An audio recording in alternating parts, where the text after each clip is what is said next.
Okay,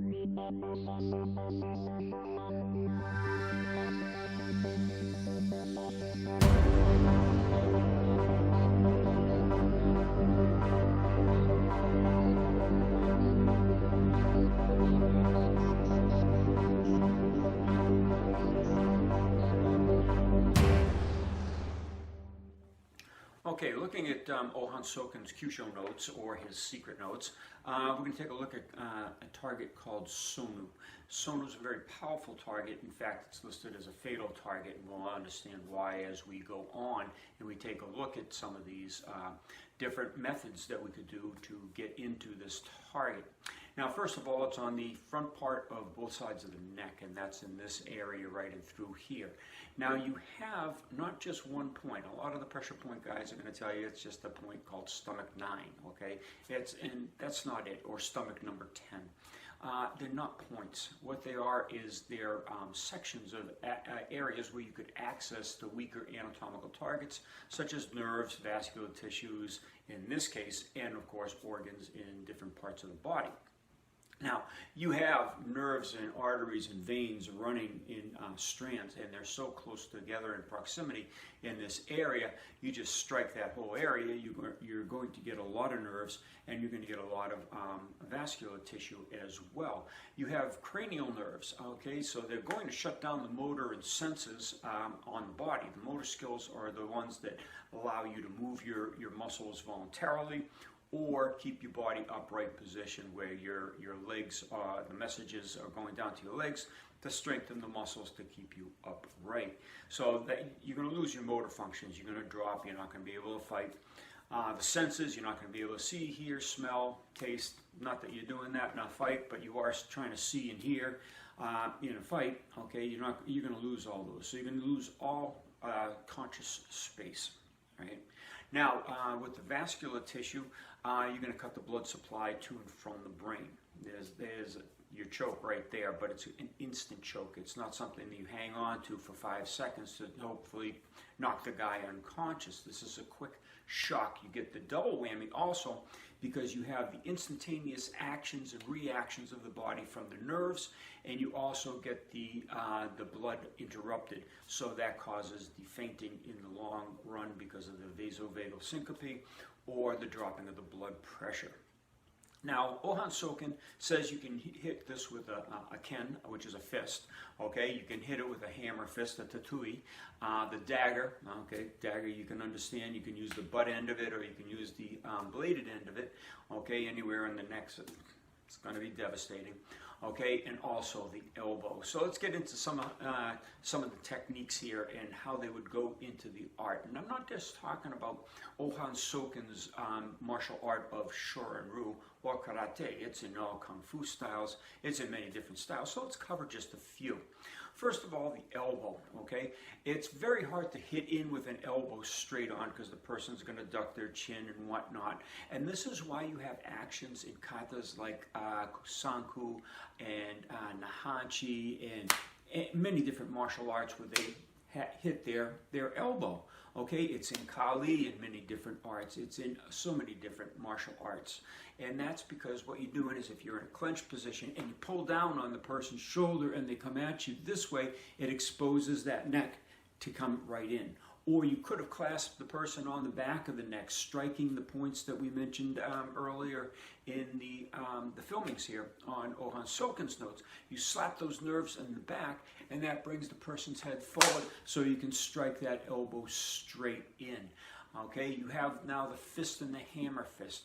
From Nahanchi, if you grab the person by the shirt and pull them down, they're coming at you this way, then the punch from Nidan comes straight out and you can punch that target. You're doing the hammer fist, same thing. You could grab the person by the shoulder, turn them so they're rotating, and hammer fist right into that neck area. So these are many different things you can use. If you're using Wing Chun, same thing. You could have grabbed the person by the shoulder, pulled them down and in, and then advance the elbow for your bonsao. Okay, you could do it out of Tai Chi where you deflect the punch coming in and you come right into that targeting with the blood pool hand. Clench it, make it a fist, stick to the notes, that's your prerogative.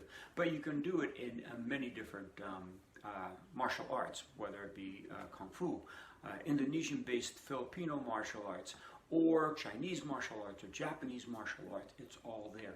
Because the old instructors, they did not work on technique so much as they did targets. They knew to attack the weaknesses of the human body, not the strengths. You don't punch someone in a jawbone that's pretty big, okay? Especially if they're clenching their teeth, makes it a little bit more fortified. You don't hit a big guy with muscles in those muscles because they're fortified, they're strengthened. You're hitting for the weaker target, the cavities that the arteries, the veins, the organs in some parts of the body are at. Accesses to the inner core of the central nervous system, the blood system, and the heart. This area is just so rich in targets, it's hard to describe. Now, you see this done a lot in White Crane Kung Fu and also in the Wing Chun. Okay, they have the hands that come out this way using the iron bone hand from the Bubishi. Okay, you're going to see the palm coming straight across of the Jutsao. Okay, that's going to be from your Wing Chun.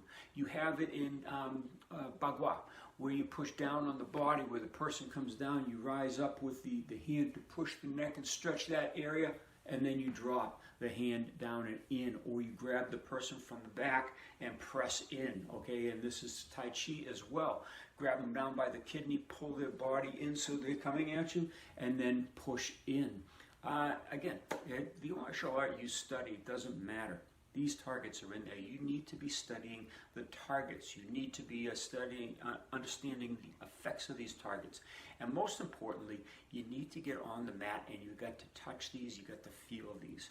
If you're not doing that, then it's only theoretical in your brain, okay? If the martial art's in your brain, it's only theory. If it's in your hands, it's experience. And that's what we want to bring you with this this filming on, or all these filmings on Hohan Sokens Kyusho notes, or his secret notes as some people call them. It's very important information. These are main targets of your martial art and how to access them well. So please keep watching the extended version also, because we're going to be taking it into the three-dimensional model, so we can take a look at these structures, see exactly how they lay within. You've seen a couple of the frames in the back and behind me now. And then we're going to go into the demonstration on what these targets will actually do when struck. Very powerful. You won't believe the effects. It's very easy to accomplish. You don't need a lot of martial art training. You do need some experience in knowing where the point is, knowing where the effects of the target, because you don't want to be surprised, especially in a multiple person attack. You don't want two people coming at you and you drop the person and they fall into you and knock you over.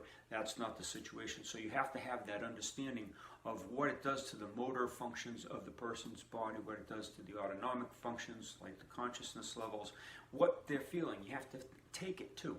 And this is where a lot of people don't want to study the Kyusho, because they don't want to go through that pain and they don't want to go through that disabling feeling or the fear of the dysfunction on the body.